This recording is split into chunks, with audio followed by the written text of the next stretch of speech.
बिस्मिल्लाहिर्रहमानिर्रहीम। Welcome students, dear students of class 9th। बेटा हम पढ़ रहे थे is matter around us pure. आज हमें इसी में और एक टॉपिक पढ़ना है, टाइप्स ऑफ प्योर सब्सटेंसेस। तो बेटा जो ये प्योर सब्सटेंस है इसको हमने दो ग्रुप में डिवाइड किया है। एक होता है एलिमेंट और दूसरा होता है कंपाउंड। पहले मैं आपको बेटा बताऊंगा what is element, then we will go on another topic that is compound. Element is a substance which can neither be broken down into simpler substances nor formed from two or more similar substances by any physical or chemical processes. ये क्या मतलब होता है बेटा? Element एक ऐसा चीज होता है जिसको ना हम ब्रेक कर सकते हैं, क्या सिंपल सब्सटेंस में, ना हम किसी सब्सटेंस को मिलाकर या दो तीन सब्सटेंस को मिलाएंगे फिर वो भी के एलिमेंट नहीं बनता है। फॉर एग्जांपल बेटा मैं लाऊंगा यहाँ पर हाइड्रोजन या मैं लाऊंगा सोडियम जिसका फार्मूला है Na। अगर मैं इसको ब्रेक डाउन मैं इसको ब्रेक नहीं कर सकता हो इनटू सिंपलर सब्सटेंसेस में बेटा, ठीक है। इसी को कहते हैं हम एलिमेंट। जो बेटा एलिमेंट होता है in our laboratory, in our this periodic table there are 112 elements. Total the number of elements are 112. Out of 112, 92 are naturally and 20 are being made in the laboratories. तो बेटा जो नेचुरली ऑकरिंग एलिमेंट्स है वो है 92 और जो man made है जिनको लेबोरेटरी में हमने तैयार किया है वो है बेटा 20। तो टोटल जो एलिमेंट्स है, नंबर ऑफ एलिमेंट्स जो है वो है 112। तो बेटा आप एक काम करोगे, नेचुरली आपकी बुक में एक पीरियोडिक टेबल होगा, अगर नहीं है तो आप पीरियोडिक टेबल ला सकते हैं। बेटा पीरियोडिक टेबल आप खोलो, फिर उसमें आप देख सकते हैं बेटा जो एलिमेंट्स हैं जो ये होता है इनको हमने ब्रेक डाउन किया है into metals and non metals में। आपका पीरियोडिक टेबल होगा उसमें एक तरफ होगा मेटल्स और दूसरी तरफ होगा नॉन मेटल्स। अब देखेंगे बेटा हम मेटल्स क्या है और दूसरी तरफ देखेंगे नॉन मेटल्स क्या है। मेटल्स बेटा वो होता है which can conduct heat and electricity। बेटा मेटल्स में हीट भी ट्रांसफर होती है और इलेक्ट्रिसिटी बिजली भी ट्रांसफर होती है, वायरस नॉन मेटल्स जो है उसमें न बिजली ट्रांसफर होती है न इसमें हीट ट्रांसफर होती है। सपोज मैं लाऊंगा, मैं आपको एक एग्जांपल दूंगा। मैंने एक लोहा की एक लंबी सी रॉड लाई है, उसको मैंने किसी आग में डाला है, तो आधे घंटे के बाद मैं देखूंगा वो रॉड मैंने आग में डाला है, तो मैं पीछे से रॉड को हाथ लगाऊंगा वो पूरी की पूरी गर्म होगी। दैट मीन जो हीट है वो ट्रांसफर हो गई है from one end to another hand. While is in case आप अगर हम किसी लकड़ी को आग में रखेंगे या लकड़ी को किसी और चीज को आग में रखें जो नॉन मेटल है तो वो जो उसके अंदर होगा। या हम देखते हैं बेटा जब हम खाना वाना पकाते हैं तो उसमें अगर हम वो लोहे का वो चम्मच रखते हैं तो फिर हम उसको जब ऊपर से हाथ लगाते हैं तो वो गर्म होता है। एज कम्पेयर अगर हम लकड़ी का चम्मच डालते हैं इस खाने में तो वो अंदर से वो ट्री हीट जो है जो इसका वो एंड होता है वो गर्म नहीं होता है। दैट मीन जो हीट है वो ट्रांसफर नहीं होती है from one end to another in case of non metals, in case of metals heat is transfer from one end to another है। सेकंड थिंग इज बेटा मेटल्स जो है that are malleable and ductile. What is malleable and what is ductility? Malleability is beta that metal can be drawn into sheets and ductility is metal can be drawn into wires. बेटा अगर मैं इतना सा metal लाऊंगा तो मैं इसको लोहार के पास ले जाऊंगा, वो उसको डालेगा आग में, फिर उसको ऊपर से हथौड़ा मारेगा तो बेटा जो ये इतना सा लोहा होगा इसको वो एक शीट बना सकता है। तो जो बेटा अगर मैं इतना लोहा लाऊंगा तो मैं उसको लोहार के पास लाऊंगा, वो इसको आग में डालेगा, फिर हथौड़ा मारेगा, वो इसको एक लंबी सी तार, एक लंबी सी वायर भी बना सकता है। That's called ductility and malleability. Malleability means beta metal can be drawn into sheets and ductility means metal can be drawn into wires. Whereas in case of non-metals beta, non-metals can neither be malleable nor these are ductile.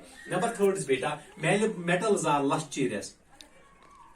बेटा अगर मैं यहाँ पर सोना रखूंगा या कोई हीरा रखूंगा दूर से वो दिखाई देगा। As compare to non metal जो है मैं यहाँ पर एक कार्बन लाऊंगा जो हमारे घर में होता है, मैं उसको यहाँ पर रखूंगा तो हमें दूर से वो नहीं दिखाई देगा, वो चमकीला नहीं होता है। एज कम्पेयर टू मेटल होता है वो चमकीला होता है। नंबर फोर्थ बेटा इज आर सोनोरस। सोनोरस क्या होता है बेटा? आवाज देता है। सपोज मैंने यहाँ पर बेटा ऐसे किया सिर्फ मैंने सुना, दूसरे कमरे में अगर कोई होगा वो नहीं सुन पाएगा। एज कम्पेयर टू अगर आप देखते हैं बेटा हमारे स्कूल में जो घंटी होती है वो लोहे की होती है, जब हम इसका ऊपर हथौड़ा मारते हैं तो पूरा स्कूल सुनता है। क्या होता है बेटा, उसमें जो पार्टिकल्स होते हैं वो मैं आपको बाद में बताऊंगा, वो ट्रांसफर करते हैं एनर्जी एक पार्टिकल टू अनदर पार्टिकल, जिसकी वजह से हम आवाज सुन सकते हैं। That's called sonorous. Wire as बेटा अगर हम उसके बदले वहां पर एक लकड़ी को हथौड़ा मारेंगे तो हम नहीं सुन सकते, बिकॉज जो ये लकड़ी होता है दैट इज नॉट सोनोरस, उसमें जो ये ट्रांसफर जो ये पार्टिकल्स है वो एक दूसरे को एनर्जी ट्रांसफर नहीं करते हैं, जिसकी वजह से एनर्जी जो ये आवाज होती है वो हमारी कानों तक नहीं पहुंचती है। दैट मीन जो मेटल्स है बेटा वो सोनोरस है, जो नॉन मेटल्स है वो सोनोरस नहीं है। तो और एक बात बेटा, और क्या है, मेटल्स आर हार्ड, जो मेटल्स होते हैं वो सख्त होते हैं, नॉन मेटल्स आर सॉफ्ट, वो सॉफ्ट होते हैं। मेटल्स जो है बेटा they have high melting and boiling point, and जो नॉन मेटल्स है they have low melting and boiling point.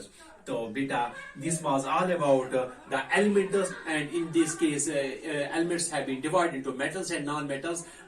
That means बेटा आपको समझ में आया होगा what are metals and non metals. इनके बीच में मेटल और नॉन के बीच में जो होता है दैट्स कॉल्ड सेमी मेटल्स, या जिसको हम दूसरा नाम भी कहते हैं मेटलॉइड्स। तो बेटा इंशाल्लाह माना अगर बदकिस्मती के साथ यहाँ पर पीरियोडिक टेबल मौजूद नहीं है, तो अगर आपके घर में होगा पीरियोडिक टेबल, पीरियोडिक टेबल ऐसा होता है, पहले होता है ऐसे बेटा दो series alkyne and alkali earth metals, उसके बाद होता है ऐसे, उसको हम कहते हैं 10 पीरियड्स होंगे यहाँ पर, इसको हम कहते हैं बेटा डी ब्लॉक एलिमेंट्स या ट्रांजिशन एलिमेंट्स। उसके बाद होता है बेटा ऐसे 6 ब्लॉक्स होंगे, अगर आपके घर में पीरियोडिक टेबल है ऐसे होंगे 6, तो इसको हम कहते हैं बेटा पी ब्लॉक एलिमेंट्स।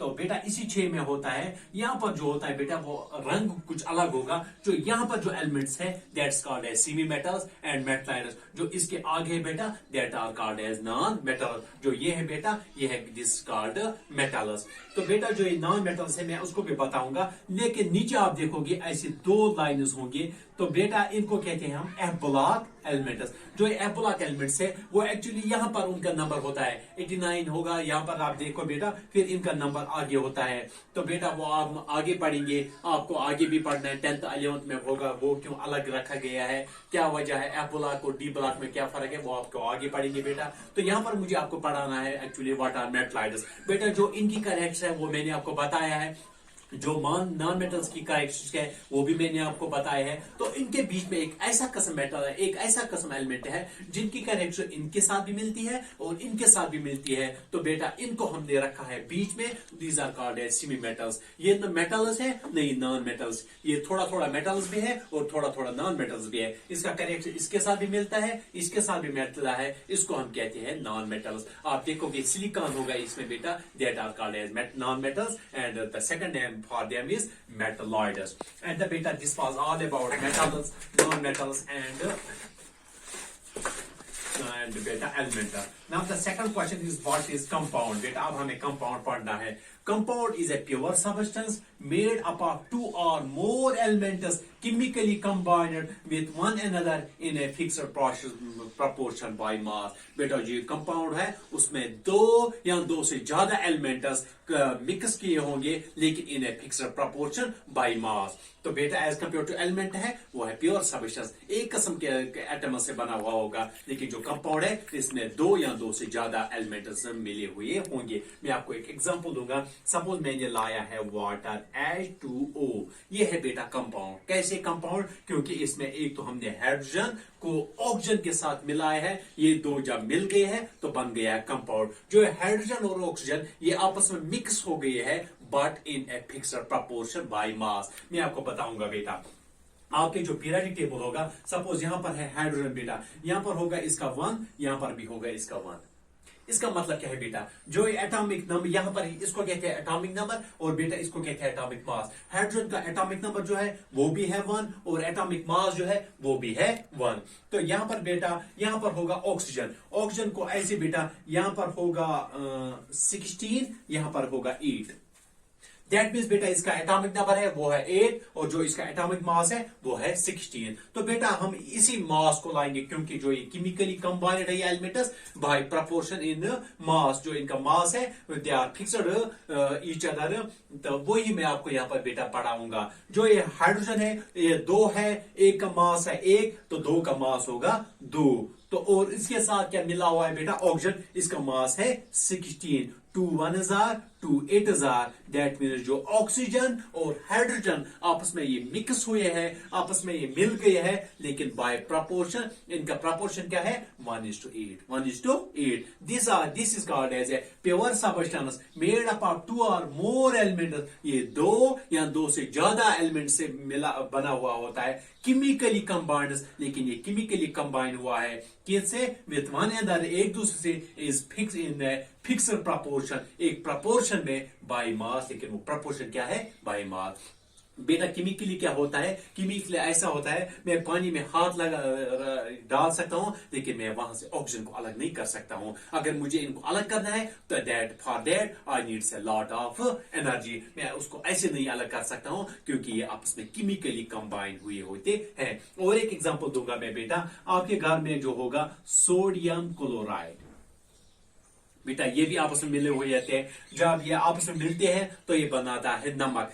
तो बेटा जो ये मैं और एक बात बताऊंगा यहाँ पर, आप यहाँ पर कार्बन डाइऑक्साइड भी कर सकते हैं CO2। बेटा कार्बन का है 12, ऐसे होगा कार्बन 6 और 12, फिर कार्बन का आइसोटोप्स है वो आपको बाद में पढ़ना है, इस वक्त वो आपको नहीं पढ़ना है। बेटा इसका मास है 12 और ऑक्सीजन का अभी मैंने बताया 16, एक का है 16 तो 2 का क्या होगा 32, क्योंकि 16 + 16 हो गया 32। यहाँ पर ऑक्सीजन कितने हैं बेटा 2, कार्बन तो है एक ही, यहाँ पर हाइड्रोजन थे 2 और ऑक्सीजन था एक ही। तो यहाँ पर हम करेंगे बेटा 4 3s are 12, 4 8s are 32, that means ratio क्या बन गया बेटा 3:8। तो दैट मीन्स बेटा ये कार्बन जो है ऑक्सीजन के साथ मिला हुआ होता है, रेशियो क्या है by the ratio of 3:8 by mass. This is called बेटा compound, this is called compound. बेटा जो ये कंपाउंड है इसका जो प्रॉपर्टीज है वो अलग होते हैं as compare the properties of the elements. अब मैं आप कहोगे सर वो कैसे, देखो बेटा मैं यहाँ आपको एक एग्जांपल दूंगा सोडियम क्लोराइड। हम इस सोडियम क्लोराइड नमक को डालते हैं अपने चाय में खाने में तो हमें लज्जत मिलता है, लेकिन अगर हम इसको अलग करेंगे गौर से देखेंगे ये किससे मिला हुआ है सोडियम और क्लोराइड से। तो बेटा जो ये सोडियम की प्रॉपर्टी होती है अगर हम इसको पानी में डालेंगे तो वहां पर आग निकलती है तो वो आवाज देता है। तो बेटा जब हम इस सोडियम क्लोराइड को पानी में नमक को पानी में डालते हैं या चाय में डालते हैं आवाज नहीं आती है, धुआं वहां से नहीं निकलता है। दैट मीन्स जब ये सोडियम क्लोराइड से मिलता है तो इसकी प्रॉपर्टी चेंज होती है एज कंपेयर टू जब मैंने सोडियम अलग रखा था, जब इसको मैंने पानी में डाला था वहां पर ये धुआं निकल गया, वो बड़ा सा थोड़ा सा धमाका भी होता है। तो बेटा जो सोडियम की प्रॉपर्टीज थी वो अलग थी जब ये अलग था, लेकिन जब ये क्लोरीन के साथ मिल गया इसकी प्रॉपर्टी टोटली चेंज होगी। दिस इज बेटा when सोडियम किसके साथ मिलता है क्लोराइड के साथ। दैट मींस जो बेटा जो ये कंपाउंड है इसकी प्रॉपर्टी अलग होती है as compare the properties of the element from which they are made up of. तो दिस वाज बेटा ऑल अबाउट द कंपाउंड। तो और बेटा जो ये अब मैंने सोडियम और क्लोराइड को मिलाया है तो सोडियम को मैं अलग नहीं कर सकता हूं क्लोराइड से हाथ से, क्योंकि ये केमिकली कंबाइन होते हैं। For that I need a lot of energy special purposes laboratories. Then फिर हम इसको वहां ऑक्सीजन को हाइड्रोजन से अलग कर सकते हैं, कार्बन को ऑक्सीजन से अलग कर सकते हैं, ऐसे हम इसको अलग नहीं कर सकते हैं। और ये कंपाउंड जो होता है बेटा इसका fixed boiling and melting point होता है। अच्छा बेटा जब एक कंपाउंड बनता है तो एनर्जी समटाइम्स किसी वक्त एनर्जी की जरूरत पड़ती है तो वो एक्सोथर्मिक या एंडोथर्मिक होता है, वो आप बेटा आगे पढ़ेंगे। तो यहाँ पर मुझे सिर्फ ये पढ़ाना था व्हाट इज कंपाउंड, इसकी properties. I hope you understand it very well. Thanks.